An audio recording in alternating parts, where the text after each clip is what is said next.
The T20 international series between England women and West Indies women had reached a crucial point. This was the third match, played on May 26, 2025. England had already secured victories in the first two encounters, leading the series 2-0. Another win for England would mean they clinched the series trophy. For the West Indies, this match was absolutely vital. They needed a victory to keep their hopes alive, and a win would inject fresh energy into their campaign. It would also set up a very exciting fourth T20I. The stakes were incredibly high for both teams involved. The atmosphere at Edgbaston, Birmingham was simply electric. A large, enthusiastic crowd had gathered, eager for a fantastic display of cricket. Spectators filled the stands, waving flags and cheering loudly. The weather was perfect for a T20 game, with clear skies and a gentle breeze greeting the players. Everyone anticipated a close contest between these two talented sides. England were playing on home soil with strong support. However, West Indies are known for their passionate fans too. Many had come to back the touring side with vibrant enthusiasm. The stage was perfectly set for a memorable game. England women entered this match with confidence. They had shown excellent form throughout the series. Their batting lineup looked deep and dangerous, with players like Danny Wyatt and Nat Sciver-Brunt in good touch. Their bowlers, especially the spinners, had been very effective. Sophie Ecclestone, the world's top-ranked T20 bowler, was a key threat. England's fielding had also been sharp and athletic. They aimed to continue their dominant performance. Captain Heather Knight was keen to lead her team to another series win. They wanted to seal it in front of their home supporters. The West Indies women, though trailing, were not to be underestimated. They possess a squad full of natural talent and flair. Players in their ranks can change a game single-handedly. Captain Hayley Matthews is a world-class all-rounder, often leading from the front with bat and ball. The team also had powerful hitters like Shemaine Campbell and Stephanie Taylor. Their fast bowlers such as Shamelia Connell can trouble any batting order. The Windies team knew they had a challenge, but they were determined to fight hard and showcase their exciting brand of cricket. They aimed for an upset. England won the toss and Captain Heather Knight chose to bat first. The conditions seemed good for setting a score. However, the West Indies bowlers started strongly. Shamelia Connell bowled with good pace and accuracy, managing to pick up an early wicket by dismissing Sophia Dunkley. This brought an early hush over the home crowd. England's other opener, Danny Wyatt, looked watchful initially. The Windies bowlers kept the pressure on in the power play overs, effectively restricting England's scoring rate. This early phase of the game belonged to the visitors. Danny Wyatt then decided to take charge of the innings. She started to play her shots with more freedom, finding the gaps in the field with precision. She hit some wonderful boundaries, much to the delight of the fans. Nat Sciver-Brunt joined her at the crease, and together, they built a very important partnership for England. They rotated the strike well and punished any loose deliveries. Wyatt soon reached a brilliant half-century. Her innings was a mix of aggression and smart batting, providing the momentum England desperately needed after the slow start. As the innings progressed, England looked to accelerate further. After Wyatt's dismissal for a quick-fire 62, other batters chipped in. Amy Jones played a useful cameo, scoring some quick runs. Heather Knight also contributed with some well-placed shots. The West Indies fielders tried their best to contain the flow of runs, taking some good catches in the deep. However, England's batters kept finding ways to score. They were aiming for a total above 160, which would give their bowlers a good chance to defend. The middle overs were crucial for building this platform. In the final overs, England managed to add vital runs. The West Indies bowlers, particularly Hayley Matthews with her off-spin, tried to pull things back. Afi Fletcher also bowled some tidy overs. Despite their efforts, England pushed their score to a competitive 165 for the loss of 6 wickets in their 20 overs.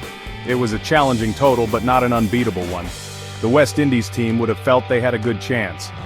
The Edgbaston pitch seemed to have good pace and bounce, promising an exciting chase under the floodlights later in the evening. The West Indies women began their chase of 166 runs with great intent. Openers Hayley Matthews and Rashada Williams looked positive from the start. Matthews, the captain, took the attack to the England bowlers, playing some breathtaking strokes all around the wicket. The power play overs were very productive for the visitors. They scored quickly, putting England under early pressure. Williams provided good support to her captain, rotating the strike cleverly and allowing Matthews to dominate. The England fielders were kept busy. It was a confident start to a challenging run chase. Hayley Matthews continued her onslaught even after the power play, reaching her half-century in style with a powerful boundary. Her innings was a masterclass in T20 batting. She hit several sixes that sailed into the cheering crowd. It looked like she might take the game away from England single-handedly. However, England's premier spinner, Sophie Ecclestone, was introduced into the attack and immediately made an impact. Ecclestone bowled with great control and skill, managing to break the dangerous opening partnership by dismissing Williams. This wicket gave England a much-needed breakthrough. Despite losing her opening partner, Matthews continued to fight hard. She found an able partner in Shemaine Campbell for a while. They tried to keep the scoreboard ticking and the required rate in check. England's bowlers, however, started to tighten their lines and lengths. Sarah Glenn, the leg spinner, also bowled some crucial overs, picking up the wicket of Campbell and further denting the West Indies' hopes. The pressure began to mount on the batting side. The crowd became more vocal, sensing a shift in momentum back towards the home team. The middle overs became a tense battle. Matthews was still at the crease, a beacon of hope for the West Indies, but wickets started to fall at the other end more regularly. England's fielding was sharp, saving crucial runs. Lauren Bell bowled some effective overs with her pace. The required run rate began to climb steadily. West Indies needed other batters to step up and support their captain. The match was heading towards a very exciting finish.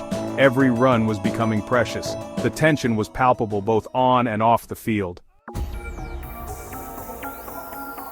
The final few overs of the match were incredibly tense. West Indies needed a flurry of boundaries to reach their target.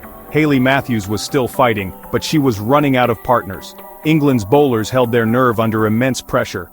Sophie Ecclestone returned for her final spell, bowling with remarkable accuracy and conceding very few runs. The equation became tougher for the West Indies with each passing ball. The Edgbaston crowd was on the edge of their seats. Every play was met with a huge roar from the enthusiastic supporters. A major turning point came in the 18th over. Hayley Matthews, trying to hit a big shot, was caught brilliantly in the deep by Danny Wyatt. It was a stunning catch under pressure, and it effectively sealed the fate of the West Indies. Matthews departed after a heroic innings of 78 runs from just 52 balls. Her dismissal was a huge blow. The remaining West Indies batters tried their best, but the task proved too difficult against England's disciplined bowling attack in the death overs. They fought bravely until the very end, showcasing their spirit. In the end, West Indies women fell just short of the target, finishing their 20 overs on 158 for 8. England won the match by a narrow margin of 7 runs. It was a thrilling encounter that provided great entertainment. The England players celebrated their hard-fought victory and winning the T21 series, having taken an unassailable 3-0 lead. Danny Wyatt was named Player of the Match for her excellent batting performance. Her quick half-century had laid the foundation for England's competitive total. Sophie Ecclestone's crucial wickets were also vital. This match highlighted England's strength and depth as a team. They performed well under pressure in key moments. The victory solidified their position as one of the top teams in women's T20 cricket. For the West Indies, it was another close loss. However, they showed great fighting spirit, especially through Hayley Matthews' brilliant innings. They will take positives from their performance and look to bounce back in the remaining matches of the series. This game was a fantastic advertisement for women's cricket, showcasing skill, passion, and incredible excitement.